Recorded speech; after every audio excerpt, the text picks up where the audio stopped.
Welcome back everyone to more NASCAR Heat 4 at Knee Pit Gaming.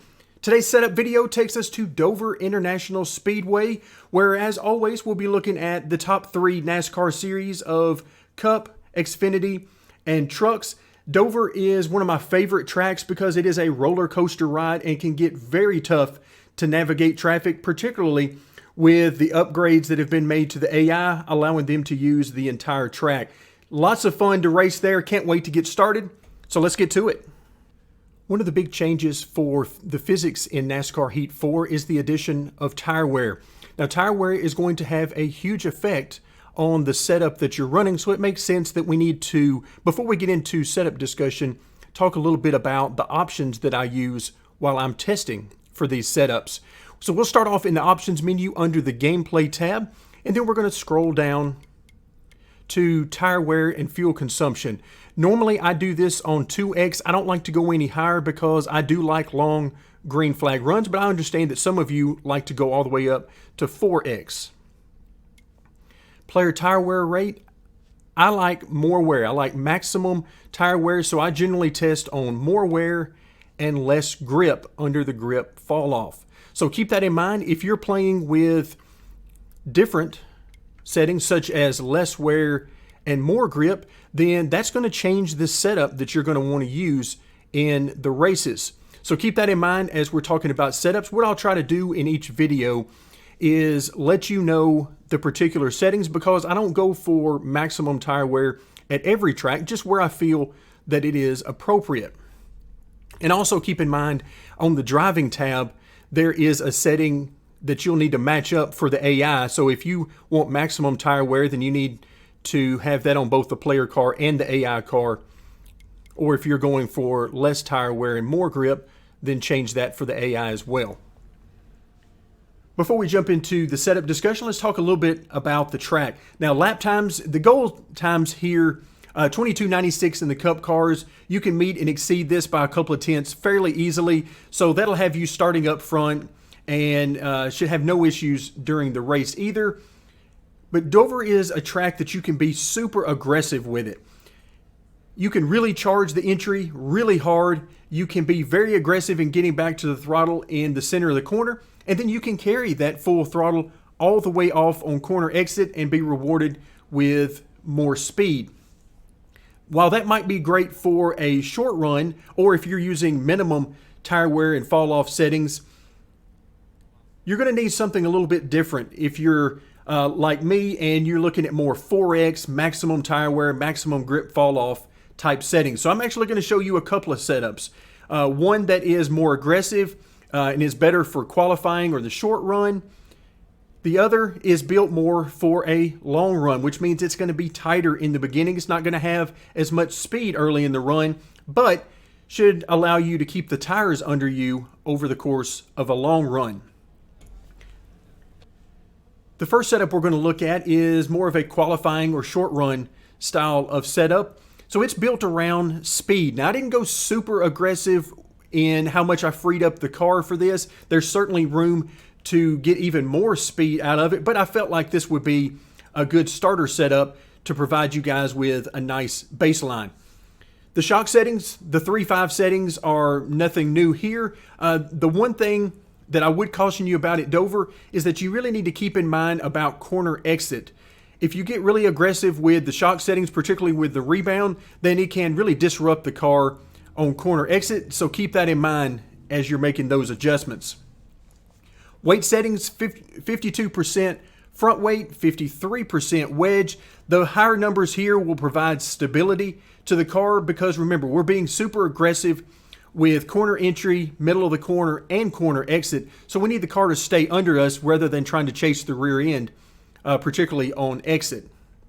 If you want to free up the car even more, then simply drop the front weight and wedge numbers, and that will help the car rotate even more. On the other side of that, if you find that you're just getting simply too loose, one of the options you have in tightening up the car is to increase the front weight and or increasing the wedge as well. Moving on to the spring settings, 1,100 pounds in the left front, 1,200 pounds in the right front.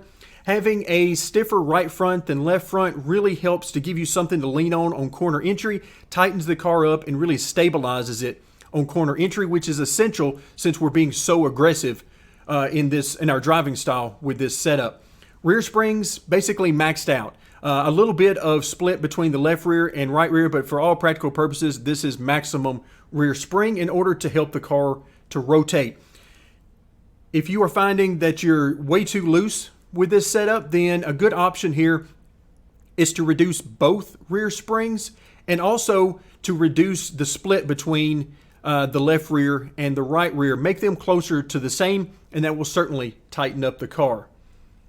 Tire settings, I didn't spend a whole lot of time here. These are fairly good tire pressure readings as far as proper inflation, but certainly not meant to be exact. 18 and 19 pounds on the left sides, 47 and 46 on the right side. We'll actually see something just a little bit different than that when we move to the long run setup here in just a moment.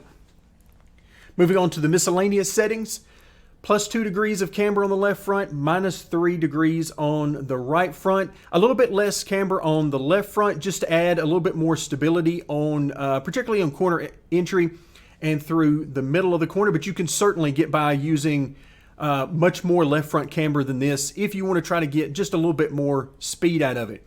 Again, I tried to back off just a little bit from being super aggressive with this setup while still allowing for plenty of speed. Front sway bars at 1.315, which is, I'm finding, a very nice setting for me in NASCAR Heat 4, particularly for the longer runs. Here, it also works great for the shorter runs as it stabilizes the car. If you need the car to rotate more, a great option here is to reduce the front sway bar. Something like a 1.15 or even less will certainly help free the car up and allow it to rotate much quicker. Moving on to the track bar, left side at 11 inches, right side at 10.5 inches. A little bit higher on the left side in order to help out with corner entry, help the car rotate some more. A little bit lower on the right side just to try to keep the right rear under me as I am very aggressive back to the throttle in the center of the corner and carrying that all the way off. If you need a little bit more help to loosen the car up on corner exit, then increase the right side track bar and that will help your rotation on corner exit. And of course, the opposite is also true. If you're tight, then you want to loosen it. But if you're loose already, then to tighten it up, simply drop that track bar even more. The brake bias at 72%, not really used under the short run or qualifying style setup, but I find that the brake bias somewhere around 70 to 75% provides a little bit of stability. It's enough front brake to allow the car to still rotate while I'm heavy on the brakes if need be, but during the short run, you don't really have a lot of use for that. Grill tape is at 45%, which is about the max I could get it before I started getting temperature warnings. You also have to keep in mind what kind of RPMs you're running. The higher the RPM, the more likely you are to overheat the engine with the same grill tape setting. So 45% worked well for me, but 40 or even less should work perfectly fine as well. Wheel lock at 10 degrees, steering offset at 0.05, both pretty standard settings for me and work well. One word of caution on the steering offset, make sure you don't get it too high. You can play around with this number depending on how straight you want your wheel to be on the straightaways.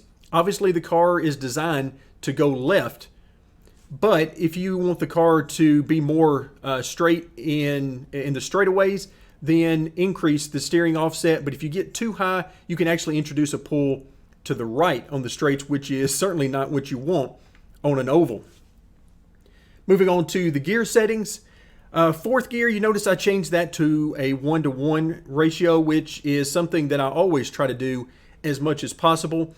And the rear end ratio then changes to a 370 gear. I think by default, fourth gear is at 0.95 or something along those lines. But again, I just simply choose to run it at a 1-to-1 as much as possible. And the 370 gear paired with that 1-to-1 fourth gear seems to work well to give me enough RPMs, but not pushing the limit too terribly far.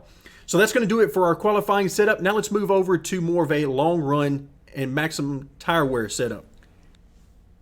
We're not going to spend quite as much time here on the long run setup because we've already talked about a lot of things with the short run setup, and there are a lot of similarities. For example, the shock settings are the same, weight settings very much the same, and the differences come in when we move over to the spring settings. 1,200 pounds on the left front, 1,100 pounds on the right front, and that split simply helps the car rotate a little bit easier on corner entry. That's to help out a little bit with the short run speed. However, if you really like the feel of the 1,100 pounds in the left front, 1,200 pounds in the right front, then that works very well also. The rear of the car, you notice that we've softened the rear springs a good bit. 450 pounds in the left rear, 500 pounds in the right rear, still 50 pounds of rear split. But keep in mind, you can go even lower than this, particularly if you are getting really loose late in the run using maximum tire wear settings. Then drop both of the rear springs, and that will certainly tighten up the car and help save that right rear. On the other hand, if you find that you're getting too tight, then a couple of things could be happening. Number one, you could be overdriving the car and really burning up the right front early in the run. But the other possibility is that the setup is simply too tight for you. So you need to maybe increase the rear springs, maybe put a little bit more split between the left front and the right front, maybe drop the right front down to 1,000 pounds, maybe try 900, something along those lines. So a lot of adjustability here, depending on how the car is driving for you, both in the short run and the long run. Moving on to the tire pressure, you notice very similar tire pressures here, but a couple of pounds overall less on each of the tires. And again, this is more of a long run setup, and the lower that I make the tire pressures, I find that it gives me a little bit more grip, a little bit more stability in the car, and I certainly want that over the course of a long run. Miscellaneous settings, the camber, very close to what we've already seen in the short run car. A little bit more camber here, but of course there's plenty of adjustability there to find what really works best for you. Front sway bar, track bar, all of those things are the same. Brake bias, you can see a little bit lower number here just to help with the car rotating, because I have to set it up tighter for how much it's going to loosen up over the course of a long run. So the brake bias being a little bit lower really helps the car to rotate, particularly early in the run. So grill tape the same, wheel lock, steering offset, nothing different there. Gear settings also very much the same, but there is quite a bit of adjustability here as well. Early in the run, you're going to have plenty of RPMs, but maybe you want to drop this a little bit to save your rear tires later in the run, because as you drop the RPMs, it's going to make the car a little bit tighter, particularly on corner exit. So keep in mind that you can also adjust your gearing to help the car drive more the way you need it to. So that's going to do it for the Cup cars. Now let's move over to Xfinity. We're not going to spend a great deal of time in the Xfinity car because the setup is so similar to what I use in the Cup cars. So let's take a moment and look at a few things that are a little bit different. First thing I want to point out is the 200-pound difference between the left front and the right front. That's to help the car rotate on corner entry. But of course, just like we talked about with the Cup cars, plenty of adjustability there. If you need the car to be tighter, more secure on corner entry, then simply increase that right front spring. Moving to the rear springs, 450 and 500 pounds there. So a little bit more spring in the rear of the car just to help with the rotation. I'm generally tighter in the Xfinity cars than the Cup cars, so that will help with the rotation. Tire settings, very similar to what we've already seen. Moving over to the miscellaneous settings, plus 2 degrees of camber on the left front, minus 1.5 degrees of camber on the right front. As always, plenty of adjustability here to use a lot more camber and probably find some speed here. But much like the last setup we looked at in the Cup cars, this setup is built around the long run, keeping the tires under you and making the right front and right rear wear very close to the same amount so that you keep a nice balance over a long run, particularly when using maximum tire wear and grip fall off. Also notice that on the track bar, we are higher here than what we were looking at in the Cup car. 12 inches on the left side, 11.5 inches on the right side. Again, just to help the car to rotate and carry more speed through the corner and without getting the car too loose on the long run. Brake bias, grill tape, wheel lock, steering offset, all of that very much the same, as well as the gear settings. So now let's look at something a little bit different in the trucks. I wanted to go a little different direction in the trucks, not because what we've already seen will not work in the trucks. It absolutely works. In fact, it works quite well. However, I wanted to give you something with a little bit different feel, something that if you like the way this feels in the trucks, you might want to try it in Cup or Xfinity. We're not going to go over each and every setting because we've already done that with Cup and Xfinity. Instead, I just want to point out a few things that are different and why they're a little bit different. On the weight settings, front weight and wedge are both reduced. The front weight by about 1% and wedge by 2%. Those are some pretty big changes, and they were necessary based on some other settings, particularly the springs that we will look at in just a moment.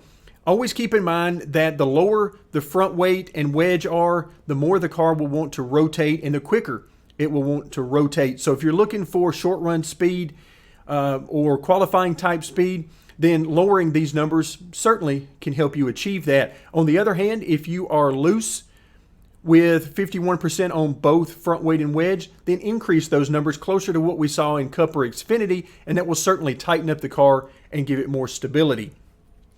Moving on to the spring settings, you can see we have about half the spring in the front as we did with Cup or Xfinity. And this is going to give the car a more softer, more compliant feel to it. The reactions aren't going to be quite as quick as what we saw with the stiffer springs.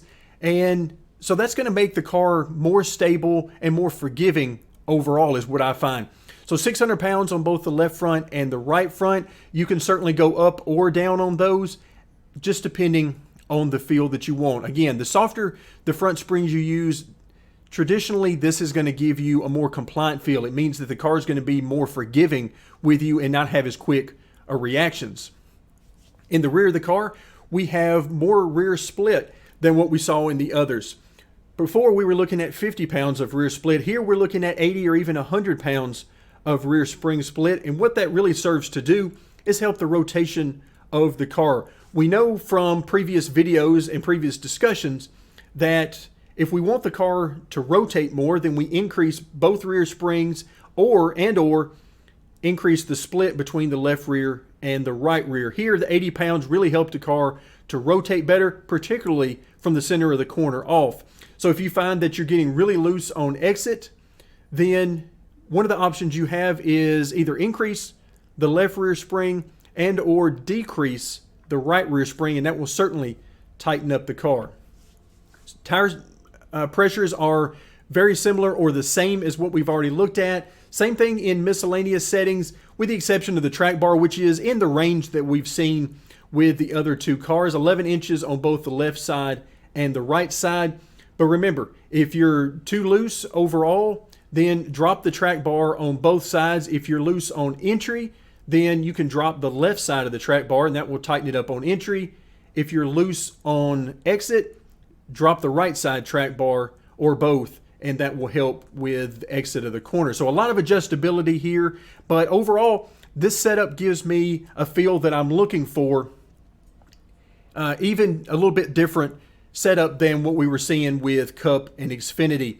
Thank you very much for joining me, and stay tuned as we will continue our support for NASCAR Heat 4.